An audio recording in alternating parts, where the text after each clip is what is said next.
Anybody who understands the history of secularism will tell you that secularism is political conversion. Its job is to sever your roots. French historian और famous scholar John बुबेरो के हिसाब से modern secularism के 3 part होते हैं। धार्मिक और राजनीतिक संस्थाओं का एक दूसरे से अलग रहना, राजनीतिक माहौल पर धार्मिक संस्थाओं का कब्जा ना करना और किसी भी इंसान की धार्मिकता के आधार पर उसके साथ भेदभाव ना करना। तो यहाँ हमारे रूट्स को कैसे काटा जा रहा है वो तो मुझे समझ में नहीं आया। Knowing fully well that this would be the problem, that it's a time bomb that's going to burst itself on a regular basis against the indigenous community, the framers of the constitution chose not to use the word secularism as part of the preamble at all.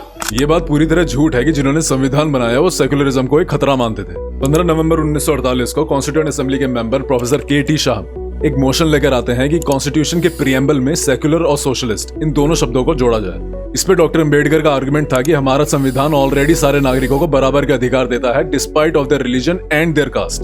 तो बाबा साहब के according secular word को preamble में डालना completely unnecessary था, क्योंकि हमारा संविधान अपने आप में ही सेक्युलर है। If you think like a Bharatiya and also wear secularism as a badge of honor, you can't.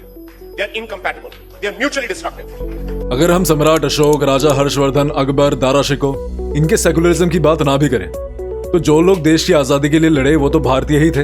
याद रखिए कि अगर आप सेकुलरिज्म के अगेंस्ट खड़े हैं तो आप गांधी जी, पंडित नेहरू, सरदार पटेल, सुभाष चंद्र बोस, मौलाना आजाद, भगत सिंह और चंद्रशेखर आजाद इनके सपनों के अगेंस्ट भी खड़े हैं। B rational.